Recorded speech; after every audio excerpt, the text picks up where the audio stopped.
오늘 장의 중심이 될 이슈앤 전략으로 정리해보겠습니다. 오늘 이 시간 네 분과 함께 할게요.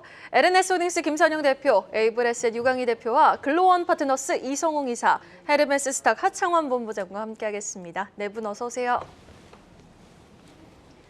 자, 주말 사이에도 올랐다. 지난 6일간 7% 급등한 유가. 천정부지로 치솟고 있는 유가 소식으로 오늘 이 시간 출발하겠습니다. 오펙 플러스 감산 연장과 함께 중동과 러시아의 지정학적 리스크가 고조되며 유가는 올 여름 95달러, 연내로는 100달러까지 치솟을 것이라는 전망이 나오고 있는데요. 자, 유강희 대표님, 이렇게 유가가 가파르게 오른다? 유가 상승이 호재가 되는 업종 좀 분석해 볼 필요가 있어 보입니다. 네, 아마 최근에 많이 들어보신 단어가 있을 것 같은데요. 에브리싱 랠리라고 해서. 네. 원자재 가격이 다 오르고 있죠. 네, 맞습니다. 원자재 가격뿐만 아니라 금, 비트코인, 주식 같은 안전자산과 위험자산이 모두 오르는 현상을 저희가 에브리싱 랠리라고 하는데요.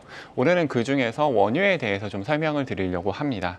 저희가 팔레스타인과 이스라엘 분쟁이 발생을 했을 때 만약에 이란까지 좀 같이 참여를 하게 되면은 원유 가격이 좀 급등할 수 있다라는 우려를 했었는데 이런 부분들이 좀 현실화가 되고 있는 부분들이 있는 것 같습니다. 그리고 오펙 같은 경우에는 2분기까지 좀 감산을 할 수 있다라는 내용을 발표를 했었고 사우디 같은 경우에는 원유 판매 가격을 좀 인상할 수 있다라는 전망까지 나오게 되면서 최근에 원유 가격이 좀 급등하는 모습을 보이고 있는데요. 거기에 또 러시아 전쟁이 좀 장기화되면서 유럽 같은 경우에는 바로 옆인 러시아가 아닌 다른 지역에서 좀 원유를 수입을 하다 보니까 원유 운반선 가격도 16년 만에 좀 최고치를 기록하는 모습을 보이고 있습니다. 거기에다 최근에는 AI 활용도가 높아지고 있고 비트코인 가격이 오르면서 채굴이 좀 증가하고 또 좀 있으면 여름이기 때문에 계절적인 수요들도 좀 증가하면서 전력에 대한 수요들이 계속해서 늘어날 것 같고 이런 부분 때문에 원유 가격이 당분간 좀 상승이 지속되지 않을까라는 전망들이 우세한 상황인데요. 이런 상황 속에서 저희가 전기차나 하이브리드 차량 같은 경우에는 어느 정도 좀 반사이익을 좀 기대해 볼 수 있지 않을까라는 생각을 좀 하고 있습니다. 23년도에 컨슈머 인사이트라는 곳에서 전기차 기획 조사를 했었는데요. 이때 전기차를 구입하는 이유를 찾아보니까 1위가 친환경, 2위가 저렴한 충전 비용을 들었습니다. 그러니까 즉 가성비를 좀 중요하게 생각한다라고 생각을 하시면 될 것 같은데요. 최근에 전기차 같은 경우가 판매가 좀 감소하는 이유들을 좀 살펴보게 되면은 아무래도 차 가격이 좀 비싼 편인데 각국에서 정부에서 보조금을 좀 축소를 하고 있고 거기에 또 경기가 부진하다 보니까 소비자분들이 전기차를 사는데 좀 부담을 느끼시는 것 같습니다. 그런데 이런 부분은 당분간 좀 단기간에 좀 해결이 좀 어려울 수 있는 부분이라고 생각을 하는데요. 두 번째로 또 전기차 구입을 주저하는 이유를 살펴보게 되면은 충전 인프라가 부족한 부분인데 최근에 나온 자료를 보니까 전기차 1.8대당 충전기를 한 대 정도 사용할 수 있다고 합니다. 하지만 저희가 아무래도 좀 급속으로 충전할 수 있는 시설들이 좀 부족하고 도심에 충전 시설이 좀 집중되어 있다 보니까 아직까지는 좀 부족한 부분들을 좀 많이 느끼실 것 같은데요. 그러다 보니까 글로벌 자동차 업체 같은 경우에는 저가의 전기차 그리고 하이브리드 차량들에 대한 좀 라인업을 강화를 하면서 대응하는 모습을 보이고 있는데 저는 투자하는 입장에서는 전기차가 좋다, 하이브리드 차가 좋다라고 접근을 하시기보다는 전기차와 하이브리드 차 양쪽 모두에서 좀 수혜를 받을 수 있는 기업을 찾아보시는 게 좋을 것 같다라고 생각을 합니다. 그 중에서 제가 좀 관심 있게 보고 있는 종목은 세방전지라는 종목인데요. 이 세방전지 같은 경우에는 전기차와 하이브리드 차에 들어가는 고성능 배터리인 AGM을 상용화해서 판매를 시작을 했습니다. 저희가 AGM 배터리 같은 경우에는 일반적으로 알고 계시는 스탑앤고 기능에 활용되는 ISG 시스템이 좀 필수적인 배터리이기 때문에 향후에 저가형 전기차라든지 하이브리드 차량이 판매가 된다라고 하면은 이 부분에서 좀 매출 확대가 기대가 되고 있다라고 보시면 될 것 같습니다. 그래서 세방전지 꼽아주셨고요. 현대기아차도 전기차뿐만 아니라 특히 하이브리드카 앞으로 신차 많이 내놓겠다 이렇게 지금 발표를 하고 있습니다. 테슬라 주가 올해 많이 떨어졌는데 테슬라는 어떻게 보세요? 테슬라 전망은? 예. 저는 개인적으로는 최근에 좀 이슈가 있었던 게 테슬라가 저가형 전기차를 좀 판매를 안 할 거라고 언론 기사가 나왔었는데 최근에 일론 머스크가 그건 아니다라고 말을 했기 때문에 향후에 저가형 전기차가 좀 출시가 된다라고 하면은 해당 부분에서 좀 매출 증가가 이루어지지 않을까 기대를 하고 있습니다. 네, 모델 2가 되겠네요. 일단 좀 긍정적으로 일단 보고 계신다 이렇게 이제 얘기를 하셨습니다. 국제유가 상승에 따른 전기차, 하이브리드카 시장 영향 자세하게 분석을 해주셨고요. 계속해서 반도체 업종 이야기로 넘어가 보도록 하겠습니다. 삼성전자, SK 하이닉스가 D램 생산량을 늘려서 올해는 감산 이전 수준으로 회복할 것이다. 이런 전망이 나왔습니다. 마침 삼성전자가 미국의 텍사스 테일러죠. 거기서 이 기존의 대비 2배 넘게 투자액을 확대한다. 이런 소식도 주말에 나왔었는데 자세한 내용과 더불어서 함께 주목해 볼 만한 종목까지 이성웅 이사가 전해주시죠. 네. 작년에는 감산 기조가 이어졌었죠. 그런데 이 감산 기조 같은 경우에 변화가 1분기에서 우선 나타났습니다.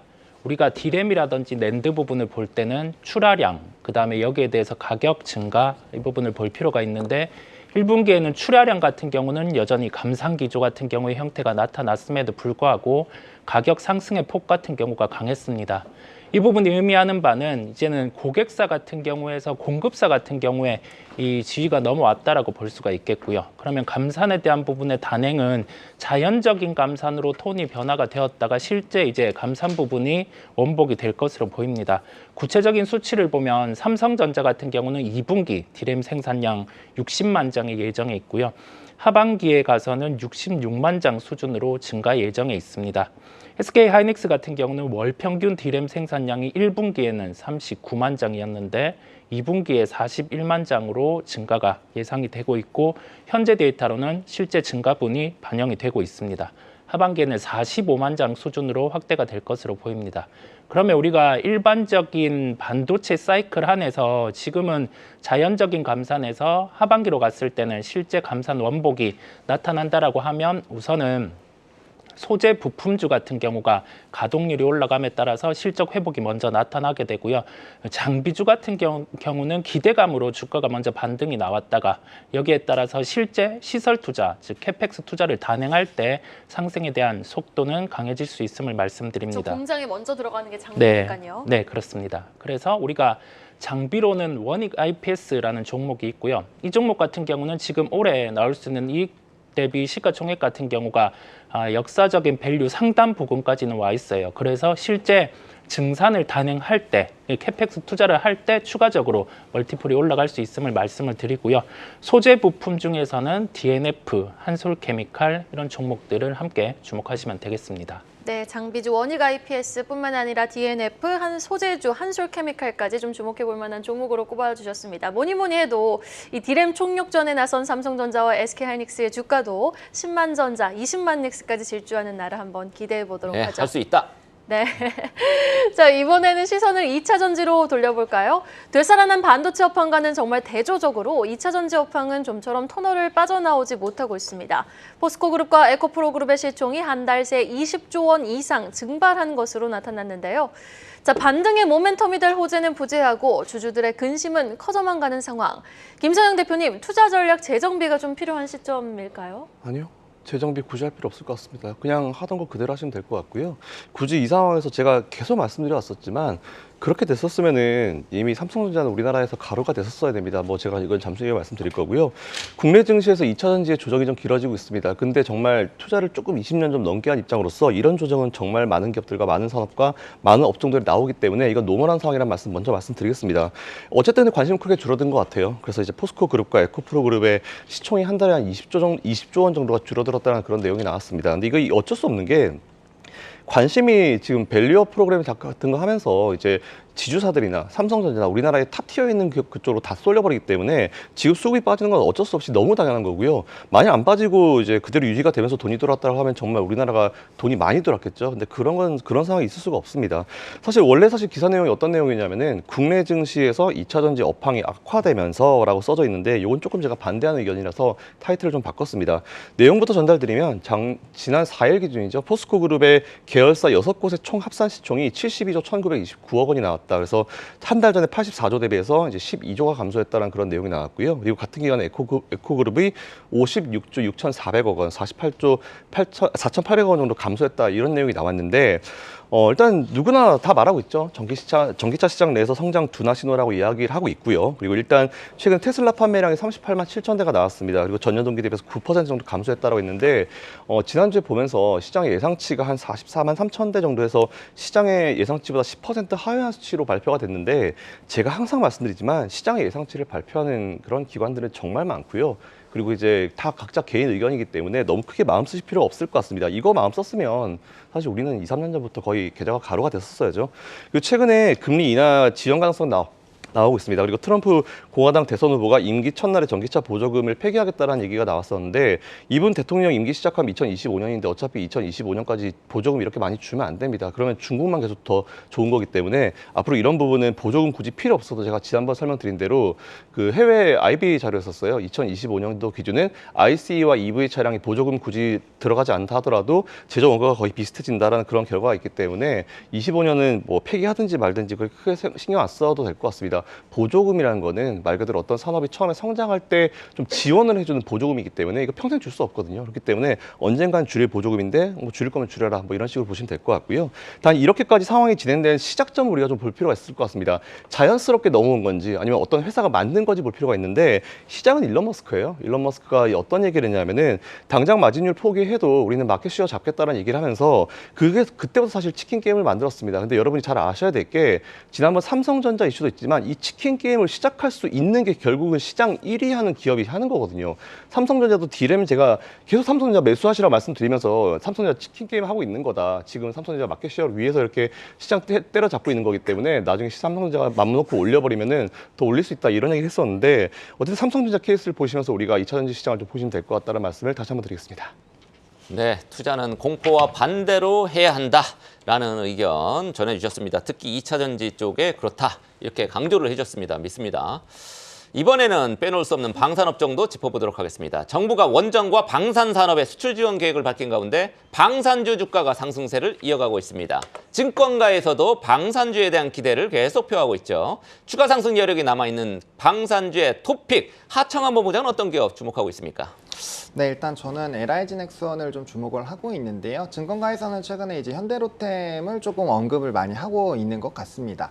일단은 방산 같은 경우는 지금 이제 세 가지만 일단 먼저 보시면 될 것 같은데요. 첫 번째로는 이제 내수에서 수출로의 변화가 나타나는 것, 두 번째로는 이제 지역의 다변화가 좀 이루어진다라는 점, 그리고 세 번째 같은 경우는 지정학적 리스크가 얼마나 확대되는가에 따른 각 정부의 이런 정책 자금들이 늘어나는 부분이겠죠. 일단은 우리나라 방산 같은 경우는 이제 가격이랑 속도 면에서는 상당히 우위를 가지고 있는 그런 나라이기 때문에 이런 지정학적 리스크가 확대가 된다라고 한다면 자연스럽게 조금 더 이제 기대를 받을 수 있는 부분들은 있고요. 그다음에 이제 아무래도 지금 최근과 이란과 이스라엘 쪽에서의 이런 지정학적 리스크가 확대가 되고 있는 부분들이 상당히 좀 부담이 될 수 있다라는 점. 최근에 이제 수출입은행에서의 수출 한도가 높아진 부분이 있는데 정부에서 이제 4대 방산 강국 진입을 위한 이런 전략들을 마련한다라고 했기 때문에 앞으로 뭐 세제라든지 추가적인 이런 지정책들이 많이 나와줄 수가 있거든요. 그러면 이제 기본적으로 산업이 성장할 수 있는 이런 구조에서 정부의 정책까지 강하게 이제 드라이브가 돼줄 수 있는 상황이기 때문에 충분히 좀 중장기적으로 보실 필요는 있을 것 같고요. 무엇보다 이제 미국이랑 중국이 지금 역대급으로 방산에 대한 정책 자금 예산을 높이고 있는 상황입니다. 이 두 나라 같은 경우는 사실 방위 산업 쪽에서는 뭐 탑3 안에 다 들어가는 그런 나라들이기 때문에 해당 부분에서 정책 자금이 늘어나는 것은 상당히 좀 의미가 있다라고 보시면 좋을 것 같고요. 최근에 하나증권에서도 좀 리포트가 나왔는데 그 안에서도 뭐 계속적으로 언급이 되고 있는 뭐 LIG넥스원이라든지 하나에어로스페이스 이런 종목군들이 언급이 되고 있는데 최근에 좀 상당히 많이 올랐었다는 점과 하나그룹에서 이런 지배구조 개선들 이런 부분에서 일부 약간 조정이 나오고 있는데 만약에 좀 강력하게 하방이 나온다라고 한다면 오히려 추가 매수 기회로 활용을 해보시는 것도 좋은 방법이지 않을까라고 정리드리겠습니다. 하나 시스템이 더 나은가요? 하나 에어로스페이스가 더 나은가요? 현 시점에서는? 네, 저는 에어로스페이스를 그래도 네, 조금 손을 들어주고 싶습니다. 네, 알겠습니다. 하나 에어로스페이스, 하나 시스템, 그리고 현대로템 주가 추이 한번 계속해서 주목해 보도록 하겠습니다. 이어서 가장 빠른 리포트와 공시도 확인해 보고 오시죠. 이혜은 캐스터가 준비하고 있습니다. 오늘 아침에 나온 리포트 정리해드리는 가장 빠른 리포트 앤 공시 시간입니다. 먼저 목표가가 상향 조정된 종목들부터 함께 만나보시죠. IBK 투자증권은 삼성전자 목표 주가를 기존의 9만 원에서 11만 원으로 상향 조정했습니다. 1분기 반도체 부분 실적이 예상 대비 크게 개선됐다고 평가하며 반도체 가격 반등으로 수익성 개선세는 지속되리라 예상했습니다. 그러면서 부진했던 HBM도 점차 가시권에 진입할 것으로 기대한다고 봤는데요. 오늘 아침 대신증권, 하이투자증권, 하나증권, DB증권도 삼성전자와 관련해 리포트를 냈습니다. 모두 매수 의견을 유지했으며 목표가는 9만 9천 원에서 10만 원 사이를 반복했다는 점 함께 참고하시면 좋을 것 같습니다. 이어서 CJ제일제당입니다. 한국투자증권은 CJ제일제당의 1분기 실적이 예상에 부합할 것으로 봤습니다. 그러면서 외식 물가 상승으로 내식, 즉 집밥 수요가 커지고 있는 와중에 신성식품 가격은 빠르게 오르고 있다고 분석했습니다. 따라서 가공식품이 수혜를 보리라 전망했고요. 목표 주가를 기존의 40만 원에서 43만 원으로 높여 잡았습니다. 다음은 풍산 리포트입니다. 하나증권은 풍산과 관련해 방산 매출 감소에도 불구하고 동 가격 상승으로 1분기 영업이익이 시장 컨센서스에 부합할 것으로 전망했습니다. 2분기에도 동 가격 강세로 인한 수혜가 지속되리라 전망했고요. 연간 동 가격 전망치 그리고 풍산의 실적 추정치 상향 등을 반영해 목표 주가를 기존의 5만 3천 원에서 6만 2천 원으로 높여 잡았습니다. 마지막으로 목표가가 하향 조정된 종목들도 만나보시죠. 상상인증권은 카카오 목표 주가를 8만 원에서 7만 원으로 하향 조정했습니다. 회계 처리 변경으로 매출액, 영업이익, 순이익 모두 큰 폭으로 감소했을 것으로 내다봤는데요. 다만 본업인 톡비즈는 순항 중이며 콘텐츠 사업의 경우 하반기에 반등할 가능성이 있다고 봤고요. 따라서 투자 의견은 매수를 유지했습니다. 지금까지 가장 빠른 리포트 앤 공시 이은이었습니다. 와우, IBK 투자증권에서 2년 만에 삼성전자의 목표가를 10만 원 이상으로 높여 잡았습니다. 11만 원 제시했거든요. 오늘 삼성전자의 주가 추이 한번 기대해 보도록 하겠습니다. 자, 다음 소식도 반도체입니다. 반도체 소부장에 초점을 맞춰볼까요? 핵심 키워드 AI를 중심으로 반도체주 훈풍이 불며 증권가에선 관련 중소형 기업에 주목해야 한다라는 전망. 의견을 제시하고 있습니다. 벌써 많이 오르긴 했지만요. 우리는 그 중에서도 아직 덜 오른 기업들 한번 선별해 봐야겠죠. 자, 김선영 대표님, 현 시점 투자 매력도 높은 반도체 중소형주 어떤 종목이 있을까요? 그러게요. 우리는 항상 덜 오른 종목에 집중해야 될까요? 좀 미리 해주면 얼마나 좋을까? 일단 저는 이걸 보면서 어쨌든 삼성전자, SK하이닉스 비롯해서 관련 종목들이 살아날 것이다라는 전망을 내놨는데 한 10배 느린 소식이죠. 이미 했었어야죠. 그래도 아직 투자할 만한 관련주 몇 가지 있어서 바로 한번 종목만 쭉 나열해 보겠습니다. 삼성전자, 유한타증권, 하나증권이 각각 종목을 내놨습니다. 일단 삼성증권은 삼성전자, SK하이닉스, 현대차, 삼성 SDI, 삼성물산, 현대모비스, 삼성 SDI, SDS, 삼성전기, CJ 가온칩스 많습니다. 뭐 하나 얻어 걸려라 이런 느낌인 것 같은데 너무 많네요. 네, 일단 제가 근데 전반적으로 봤을 때 각각 어떤 매력도가 있어가지고 제가 사실 별로 아니었으면 잘라버리려고 그랬는데 전반적으로 투자의 매력도가 어느 정도 좀 있는 것 같아가지고 다 한번 읊어봤습니다. 일단 삼성증권의 AI 반도체 시장 확대로 유리기판 도입 가능성 부각, 요거 조금 괜찮은 것 같아요.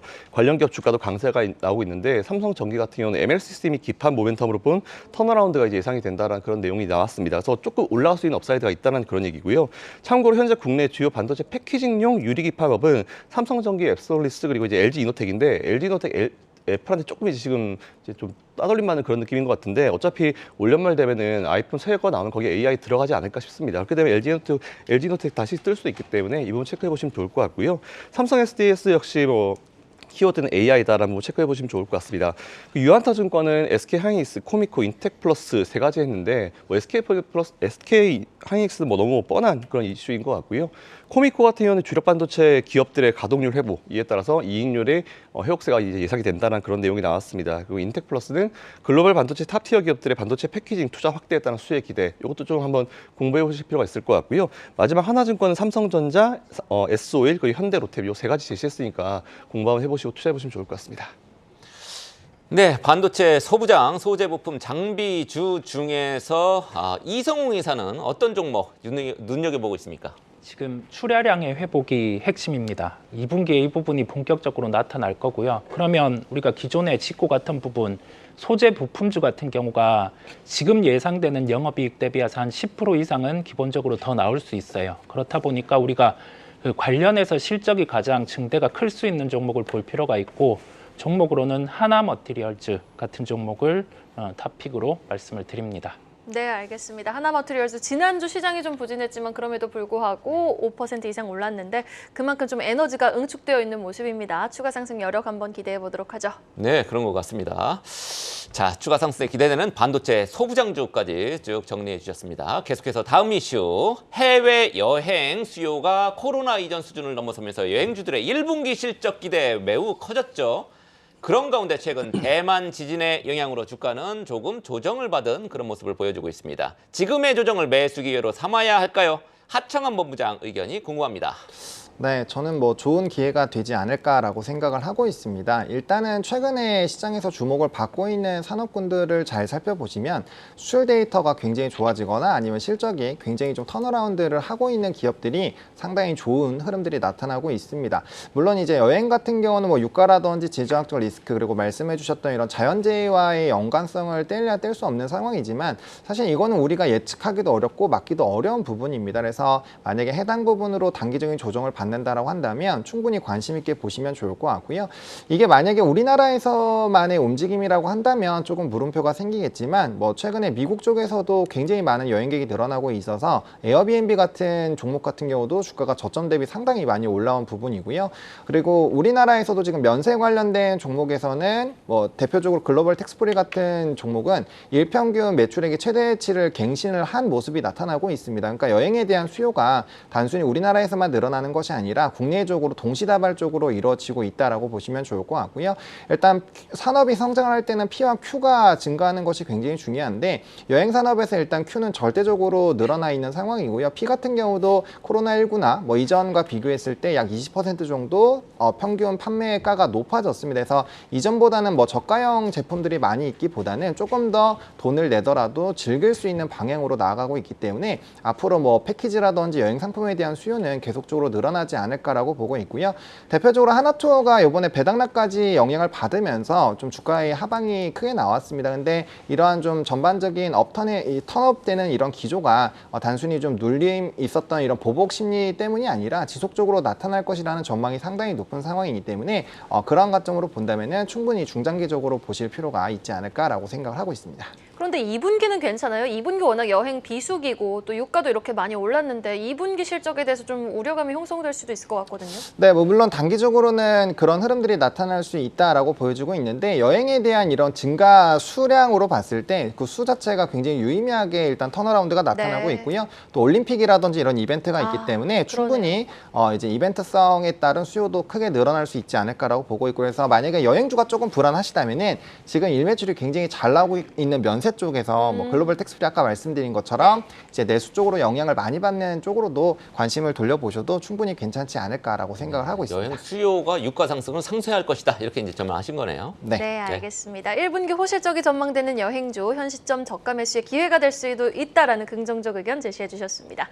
계속해서 오늘의 마지막 이슈, 보험주로 마무리해 보겠습니다. 생명보험사들이 제3보험의 확대를 선언하면서 보험 시장을 둘러싼 생보사와 손해보험사의 경쟁은 심화되고 있는 상황인데요.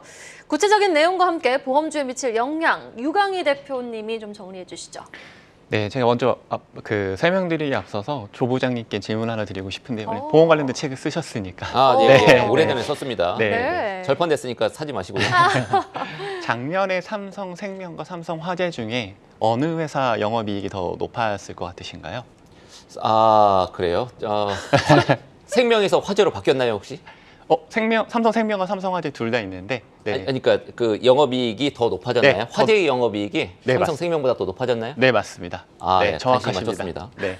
작년에 이제 삼성생명 같은 경우에는 매출이 30조 정도가 나왔고요. 영업이익이 1조 한 4천억 정도 나왔습니다. 그런데 삼성화재가 매출이 20조, 영업이익이 2조 3천억 정도 나왔는데 이 수치를 보게 되면 업계의 상황을 좀 정확하게 나타내고 있지 않나라는 생각을 하고 있는데요.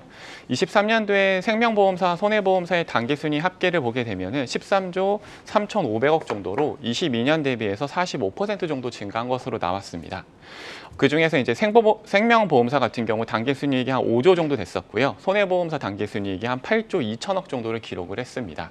생보 같은 경우에는 저축성 보험과 변액보험의 판매가 좀 감소가 했고, 손보 같은 경우에는 장기보험과 자동차가 좀 고르게 증가를 하면서 실적이 좋아진 모습을 보였는데요. 아무래도 보험 같은 경우에는 제1보험과 2보험, 3보험으로 구분이 되는데, 1보험은 저희가 많이 알고 있는 생명보험, 사망보험금을 의미를 하고요.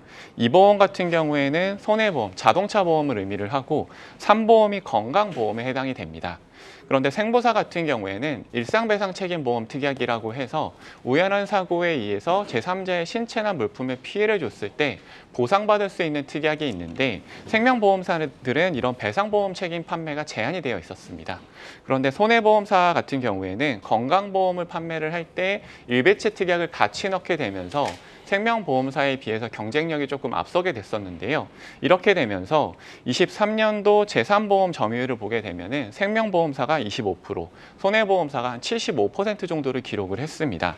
그렇다라고 하면은 저희가 투자하는 입장에서 과연 정부가 배상 관련된 보험들의 판매를 생명보험사 쪽에 허용을 해줄까라는 생각을 했을 때 저는 개인적으로는 허용될 가능성이 좀 있다라고 보고요. 그 이유 중에 하나가 2003년도에 손보사에서 자동차 관련된 이익들이 적자로 돌아서면서 손해보험사 쪽에 사망보험금 판매를 허용했던 적이 있습니다. 만약에 생명보험사 쪽에서 배상보험 판매를 하게 된다라고 하면은 없던 매출들이 새로 생기는 부분들이 있기 때문에 이런 부분들을 좀 관심 있게 보시면 좋을 것 같습니다. 긍정적인 영향을 끼치겠네요. 네. 네. 네. 자, 그러면은 현재 시간 8시 23분 38초 막 지나고 있습니다. 오늘 개장을 앞두고 있는데 개장 전에 어떤 내용들을 체크해야 되는지 마지막으로 이성웅 이사님 전해주시죠. 그러니까 양자 컴퓨팅 경쟁이 강화가 되고 있습니다. 마이크로소프트에서 가장 안정적인 큐비트를 내놨어요. 큐비트 같은 경우는 이진법을 무시하고 이 부분의 조합, 그다음에 그 양자 컴퓨팅에 대한 데이터끼리도 같이 결합이 가능한 부분을 의미를 합니다. 이제 14,000원 이상 오류가 없음을 확인을 했고요. 그렇다 보니까 이와 관련해서 당장 기술이 상용화는 되는 구조는 아니지만 현재 지금 상황 안에서 이제 쓰임으로 나아갈 수 있는 형태가 나타날 수 있음을 말씀을 드립니다. 관련주는 SK텔레콤, 엑스게이트라는 종목이 있습니다. 두 번째로는 미국 같은 경우 세계 1위 중국조선에 대해서 불공정 행위 조사에 나선다는 점입니다. 전미철강 노조 같은 경우가 미국 USTR에 청원을 했고요. 이 부분은 한 3주 전에 실제 제기된 부분인데 이제 45일 이내 실제 청원 여부를 결정하게 됩니다. 관련주로는 고부가가치선 선박인 삼성중공업, 하나오션이 있겠습니다. 마지막으로는 중동의 긴장 고조로 인한 국제유가 흐름에 대한 부분입니다. 이제 라마단의 권능의 밤인 10일 전후로 확전에 대한 가능성이 존재를 하고요. 이란은 글로벌 3위 산유국이다 보니까 우리가 관련해서 공급 차질의 이슈가 나타날 가능성이 존재를 합니다. 그래서 관련주로는 대형주로는 S-오일, 우리가 테마로는 흥구석유 이런 종목이 있음을 말씀을 드립니다. 네, 알겠습니다. 이렇게 해서 개장 전 꼭 확인해야 할 뉴스들 쫙 정리해보고 전략까지 세워봤습니다. 지금까지 LNS홀딩스 김선용 대표, 에이블에셋 유강희 대표와 글로원 파트너스 이성웅 이사, 헤르메스 스탁 하창환 본부장이었습니다. 말씀 고맙습니다. 계속해서 다양한 경제 이슈를 알고 싶다면 구독과 좋아요, 알림 설정 부탁드립니다. AI 캐스터 권미정이었습니다.